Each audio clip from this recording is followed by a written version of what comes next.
What's going on, golf fans? It's your boy GS Luke here with our round 3 live stream for the RBC Heritage. Gonna get you ready for all of your showdown lineups with a look at the weather report, any questions that you've got down in the chat. We'll talk some strategy, also some shots gained metrics out there from round number 2, as well as some of the contests on DraftKings that make a lot of sense to enter.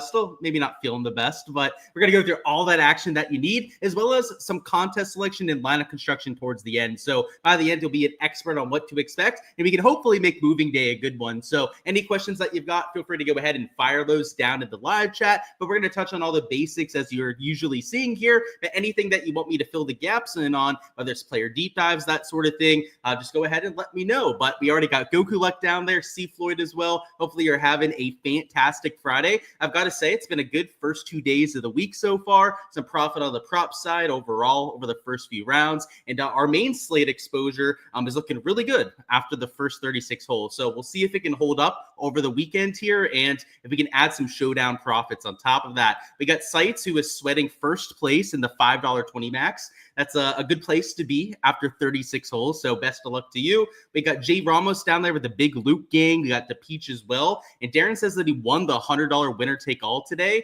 Good stuff. That's always what you want to hear out there from the community. And let's run it back over here for rounds 3 and 4. But what we saw today from the golf course was a heavy bias towards the morning guys. And I thought it would be maybe a stroke difference between the two waves, but it was actually closer to like almost 1.7 strokes, 1.6 strokes actually out there from morning to afternoon, which was great because I did really shade a lot of my exposure that way. But if I would have known it was going to be 1.5, 1.6 strokes again, I probably would have gone even heavier out there in my exposure. So my player pool was like 70% guys going off in the first 3 hours of tee times. I had some studs going off closer to like 10, maybe 11 a.m. just because he didn't have a lot of studs that were out there towards like 9 a.m. start times.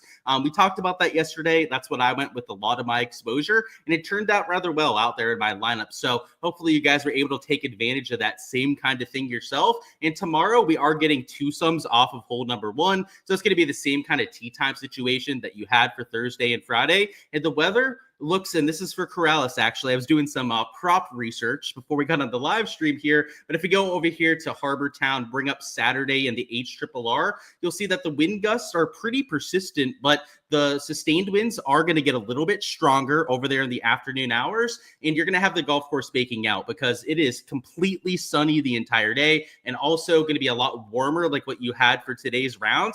And the wind today wasn't a massive difference between morning and afternoon. Like if we go over here to the observed weather, it was actually pretty flat. If you take a look at the wind in the morning, close to 9 miles an hour sustained, and in the afternoon, like sure, there was a pocket where it got closer to 10 miles an hour, but that's a 1 mile an hour difference. Maybe towards the end, they're forecasting closer to 12, but you can see they're actually recording closer to 7 miles an hour sustained. So the wind was not the cause of that massive difference. It was the golf course getting firmer and faster, and it's going to be a little bit more receptive for those morning players. So that combined with slightly lower sustained winds could lead to another kind of showdown edge. And I haven't actually built my player pool yet. All I've done as of now over there on my Patreon page is my ownership projections and my point projections over there for tomorrow, because I want to look at this weather, get a real good sense of exactly who I want to land on, because if it's going to be another one of these over a stroke differences between the first and second half of tee times, then I want to bake that into my lineup. So I'm still completely undecided on exactly what I'm going to do with the weather. I know for sure that it's going to be a factor that I'm incorporating, but the thing I guess I got to figure out is how much I'm going to incorporate that. And your first tee time is at 7:50, which I believe is maybe a little bit earlier than what you had for the first few days, but I think it's only like a 10-minute difference. So I don't think that's going to lead to any sort of difference in your strategy. But you can see some of those early players, and because it is now round number 3 and they're going to normalize it for the leaderboard, these are the guys that haven't had their best stuff to this point, that in most tour events would be cut after 36 holes. These kind of guys have nothing to lose. They're towards the bottom end of the board. They're in the worst form of anyone out there in the field, which gives you a few different things. The great tee time is the obvious one, with them over starting before 9 a.m. local. But the other added thing that really adds on top of this is that these players are going to be low owned. They're not going to get a bunch of attention. They're not going to be the guys that everyone are flocking to go out there and play in lineups. And there might be a couple guys here, like Willie Z is still going to get played because he's a little bit more of an expensive player. Like same thing with a Minwoo Lee. But compared to the other guys in that 8K range, they're going to be half, maybe even a third of the ownership compared to some of the other guys around them. So if you're looking at this weather, and maybe even tonight, right, you go back to this HRRR over here on windy.com, and it looks like it's going to be even windier over there in the PM hours. Now, these kind of players, you've really got to consider, and you really want to consider them anyways, right? Even if there isn't a massive weather edge, because they're going to give you a bunch of leverage over there in your lineups. And if you're entering in the big $5 or $25 GPPs, which we're going to go through a little bit later, showing you the contests that are available, these are the kind of guys that can get you a play that can move you up the board. Like, you play somebody that's 20% owned, a piece of chalk like Scotty Scheffler, for example, who very well could be a great play over there for round 3. He's not going to win or lose you that GPP. You're going to be playing against a quarter of the field that also has Scotty, which in the case of those large field GPPs could be, 2 to even like 5,000 other entries. You've got to have five other spots to beat those other 5,000 people. Whereas, if you get a player that's in one of these first few groups off right, I mean, at most, you're probably looking at like 7 to 10% ownership on guys like a Zalatoris, a Minwoo Lee. Some of the other guys here are going to have it sub 5% ownership. So rather than playing against 5,000 other people that might have that player, let's say you get a -5 nutted round, perfect conditions or better conditions, we'll say, compared to some of the later starters. Those kind of guys might be owned in like 1,000 lineups at the very most in those contests, which just gives you that much more of an ability to actually move up the leaderboards when you end up getting things correct. And it's not to say that guys like Scotty chalk towards the top, like Morikawa, he's going to be pretty popular. Justin Thomas, too, starting up there in that top 5. Those are going to be the guys that are clicked on the most up there towards the top end of the board. It's not to say that you can't use them, but it is nice to mix in some of these earlier starters that have that weather edge and that can get you a little bit different. So it's not even just those first few groups off, but in general, like I was saying yesterday, there's not really a cutoff point that I'm going to be using, but the earlier the tee time, the better. So, these next 5 groups off, right, I like a lot more than the rest of the field, but maybe slightly less from the weather perspective than some of those other first 5 groups. The next pod after that, same thing, so on and so forth down the board, all the way to the end where these kind of guys are maybe even getting a down tick out there in my rating. So not to say that you can't use any later starters, just like today when I played guys like Jordan Spieth that went off late. There were guys that were also good ball strikers that I played towards the last, let's say 6 to even 8 groups. I'm still going to have a few guys that likely mix in, but it's not going to be that chalk up top. It's not going to be the guys that are like 20-25% owned and then everyone else is going out there and playing. And those guys, by the way, to be like your Morikawas, your Justin Thomases, in general, a lot of the guys that you have here towards the top end of the leaderboard, unless it's in a single entry sort of contest, unless it's in a smaller field GBP where ownership isn't as big a deal. So that's the general strategy over there when building lineups. We're going to go through some shots gained metrics here together now to give you an idea of what I do when building my player pool. And afterwards is where we're going to talk about some of the DraftKings stuff, specific contests that you might want to go out there and eye up, and then give you an idea how to actually go out there and build for those specific contests. But let's start it off with the shots gained from today. So we're going to go to round number 2 and sort it by ball striking and take a look at the guys that hit the ball the best. Now, Carl Phillips is number 1. He gained 5 strokes on approach.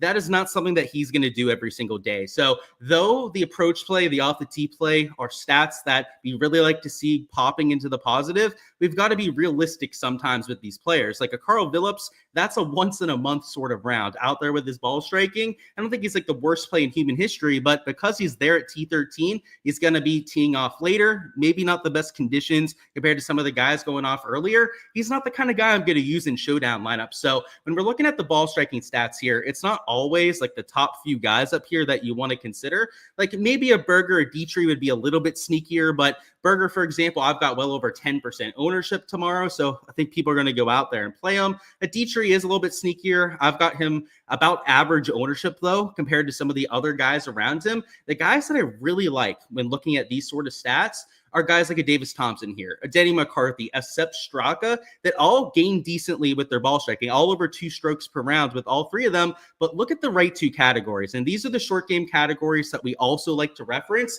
where if a player is playing below their baseline around the green with the putter, we oftentimes say that they're due for a little bit of regression. The reason for that is that those 2 categories are the most variant that we have in this sport and are also the ones that tend to regress back to the mean the quickest. So even overnight, you'll see guys go go from losing 2-3 strokes around the green to gaining 1 or 2 strokes, for losing 1, maybe 2 strokes putting to gaining even 3 or 4 strokes out there the next day. So an example of a Denny McCarthy, for example, right? We wouldn't think that he'd lose strokes short game very often. He's one of the best short game players in the world. And even in this strong of a field, he's one of the best short game players that we have here. So a Davis Thompson, even if he's just a neutral in those 2 categories, that would be a pretty big improvement over today. Same thing with the Sepp Straka.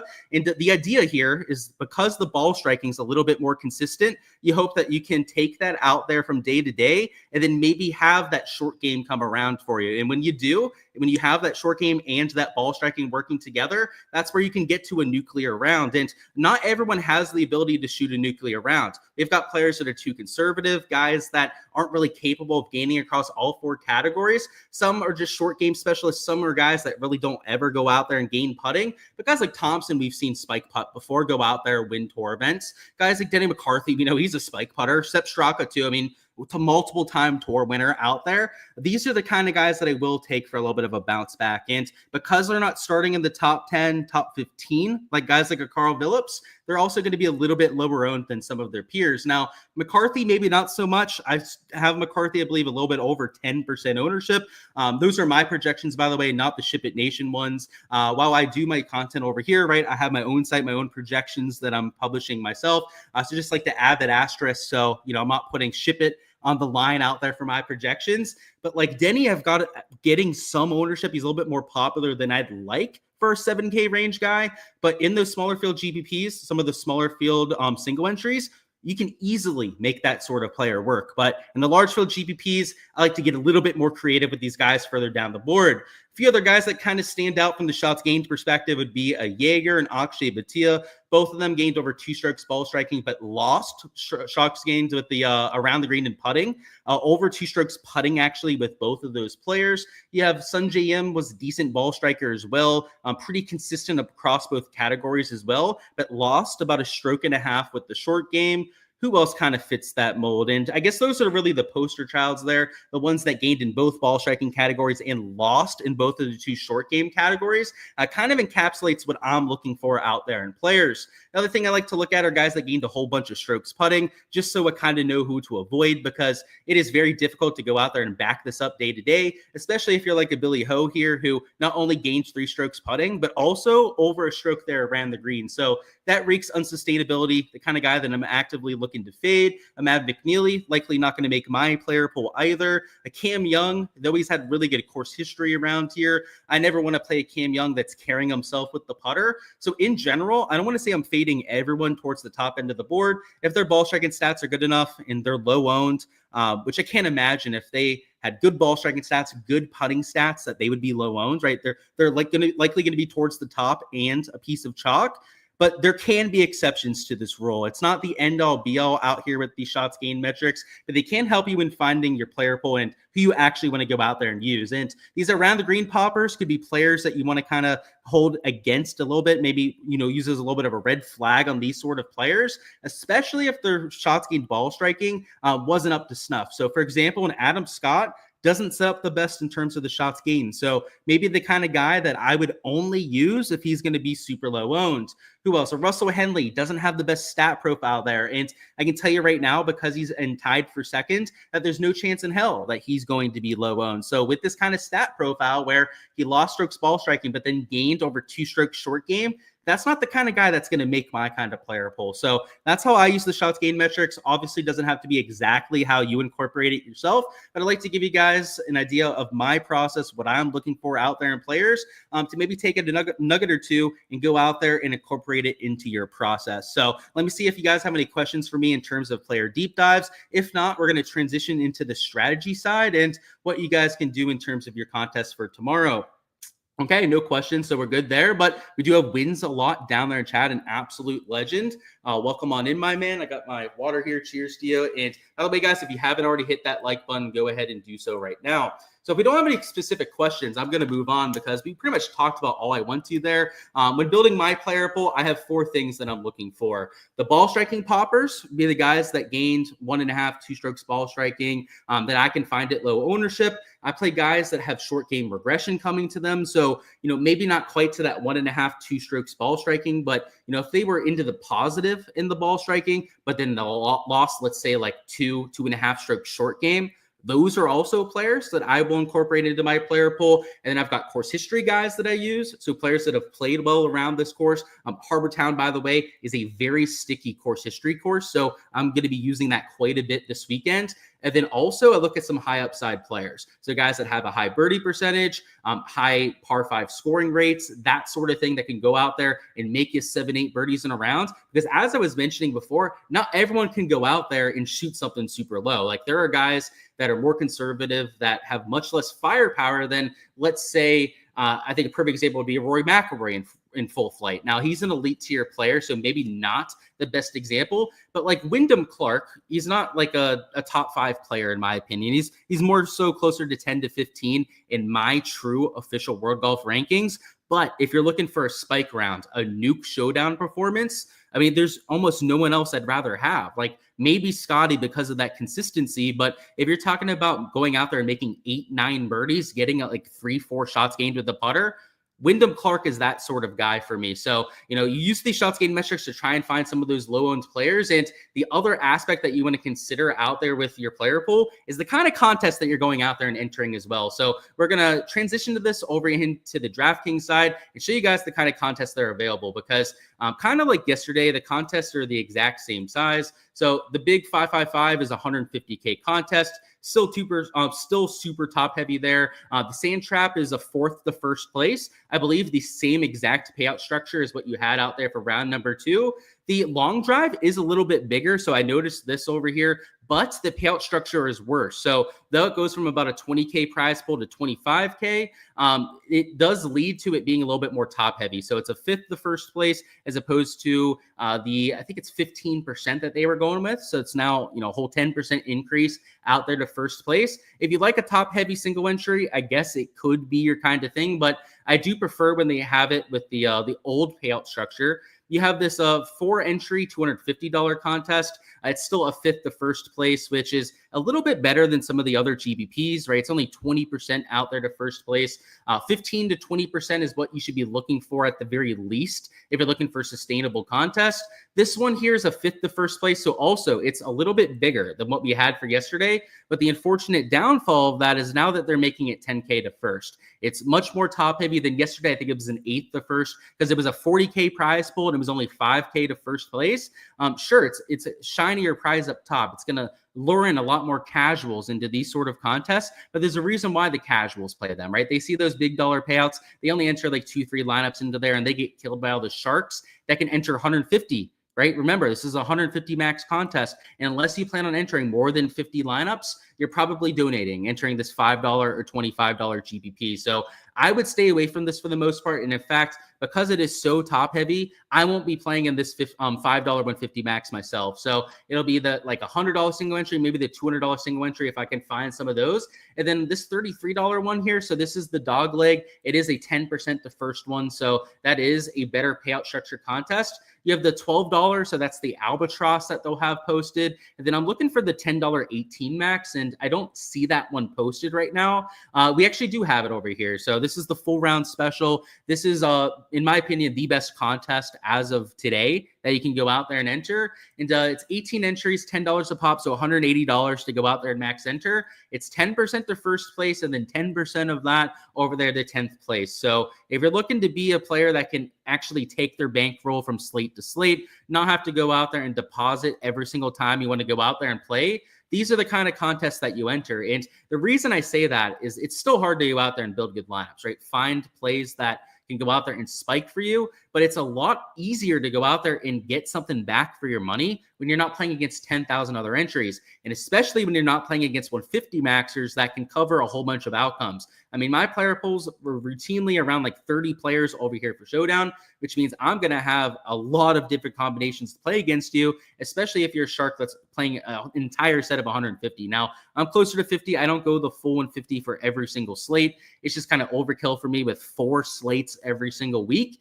But these kind of contests over here, where you're only entering over just about 1,000 entries that you're playing against over there, finishing in the top 10 is a lot more reasonable. And if you do so, you're almost for sure locking in profit just based on that one entry alone. So that's why these contests are easier to go out there and sustain with the bankroll, because you're not going to see as drastic shifts up and down. And, while it's great to go out there and win 10K or maybe this, 50K in that big sand trap contest, you've got to win first place to make that work. And it drops off so sharply. Like second place is less than half of first place there. And even in the drive the green where it's a little bit less steep, it is half out there to second place.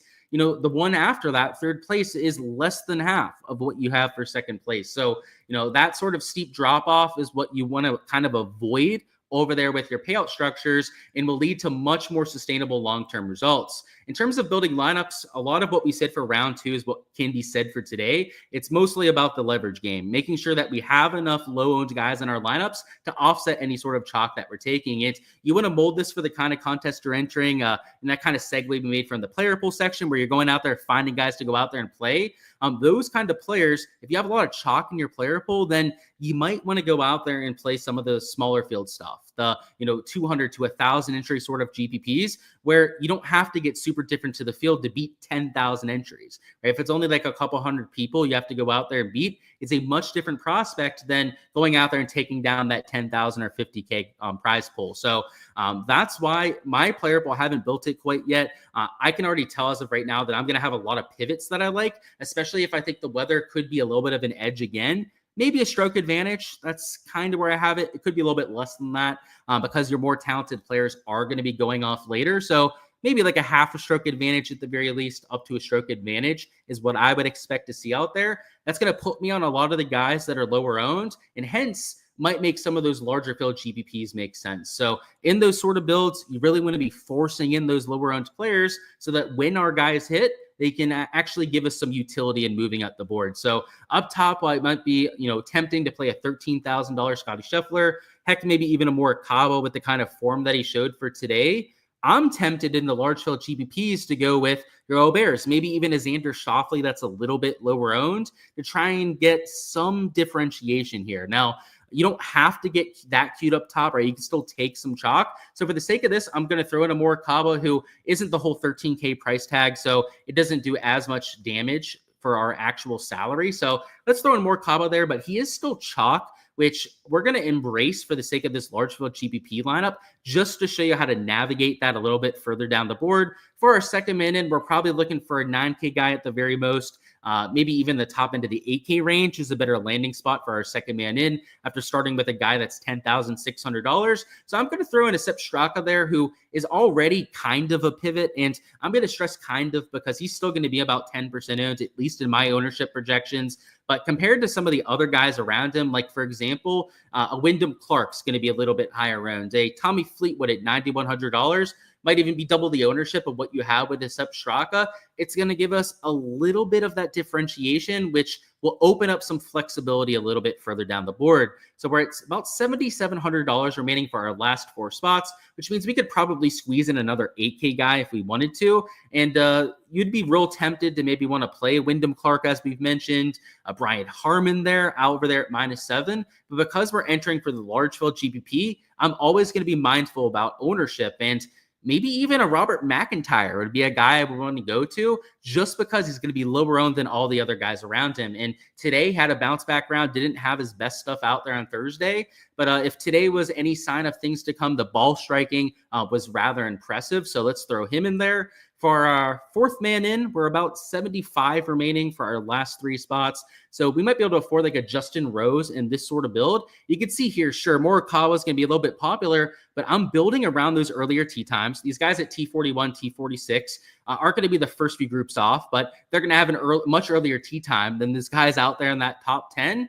So you're getting a little bit of a weather edge, maybe not the full weather edge like you're getting for the first few groups off, but that combined with the low ownership makes them a lot better plays than some of that chalk, in my opinion. And then for your last few spots here, like maybe a Bhatia, he's not going to be low owned, but he's also not chalk there at T31. Your last man in, as long as you're not taking somebody that's 15, 20% owned. And I can tell you right now, at least in my projections, there's only one guy that you might not want to take at that. And he's actually $100 cheaper than the max price, right? Siwoo Kim there at -10. I think he's going to be over 10% owned over there in Showdown contest. You avoid him, and you're definitely going to be fine out there in any GPP that you enter. You're going to have plenty of leverage to move up in those contests, and you're also not going to likely duplicate yourself because of all these pivots that you're taking. Now, if you were in a single entry and you were in a contest where you could afford to take more ownership, then by all means, round this off with a Siwoo Kim. In fact, maybe rather than taking a pivot in Sepp Straka, you want to go out there and play a Tommy Fleetwood because you've got a soft spot for him out there for tomorrow. Those are the kind of pivots and the changes that you can make to your lineup when you have smaller field contests. When you're not entering in the big $5, big $25 contests, you don't have to be as stringent about the ownership. You don't have to have 3+ pivots out there in every single lineup. Maybe it's only like 1, 2, or maybe even 3 pivots that you're taking in a single entry sort of contest. So that's how the mindset kind of differs out there from contest to contest. But that is all I've got over here for the round 3 live stream, guys. Go ahead, smash that like button for the SHIPIT Nation crew if you guys haven't already. Also subscribe so you guys don't miss the round 4 live stream out there tomorrow night. And for all the prop and betting stuff over there for moving day, make sure to check out my YouTube channel here later tonight at 9 p.m. Eastern time. I'm going to be going live on my YouTube channel, going through all the stat averages out there from the RBC Heritage and the Corrales Butacania. We're going to go through pin locations, weather at each event, the stat averages, just course conditions in general, and how you can use that to your advantage, both from the underdog and prize picks board and over there for any matchup bets that you're going with. So, if you're playing on those prop sites, if you're playing over there on sports books like DraftKings, FanDuel, that kind of thing, we're going to be going through all of that sort of stuff for you. And hey, even if you're just a DFS player, right, hence watching the DFS stream over here on the SHIPIT Nation channel, it does give you guys a lot of extra insight into the slate. We do a lot of player deep dives over there, really deep dive the weeds out there on these players. I get a really good idea of the kind of skill sets you're getting as well. I think you'd learn a lot, even if you're not going out there and betting a lot of these props yet. And if you have them available, maybe you just haven't dipped your toes out there into the water yet. It's a lot of fun. It's a really good way to get better at playing golf DFS. It makes you a much more well-rounded player knowing a lot of that stuff.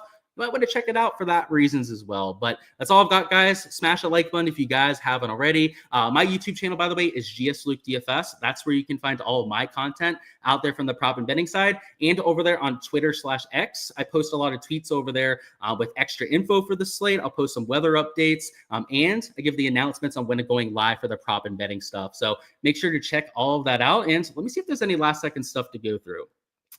You keep waiting for Xander and Ludwig to pop and you're still waiting. Hey, if you jump off of them tomorrow, Wayne, that probably means they'll pop off. Hey, and I don't make the rules, right? That's just how PGA DFS works. And he said, Phillips was your low-owned guy yesterday. Can't beat the -6 bogey-free rounds. I was there with you on him, Ross. I had a lot of those kind of plays in the player pool today. A lot of nuke rounds shooting -5, -6. So hence why I'm feeling pretty good about where we stand at this point. But let's try and run it back for rounds 3 and 4, right? We can't rest on our loins. Got to go out there and try and take down some GPPs once again. So best of luck out there with all the exposure that you guys are going with. Hopefully, I see a lot of your names up there towards the top end of the GPPs with me. We can make it a good moving day, move on out there to Sunday as well. And out there tomorrow night, we're going to be rinsing and repeating the same thing that we did here out there for Sunday's exposure. So if you learned something here, and make sure you're prepared for everything out there for the final round as well. Stop on by over here for our live stream tomorrow night. Best of luck, and I'll see you guys out there for the rest of the content this year.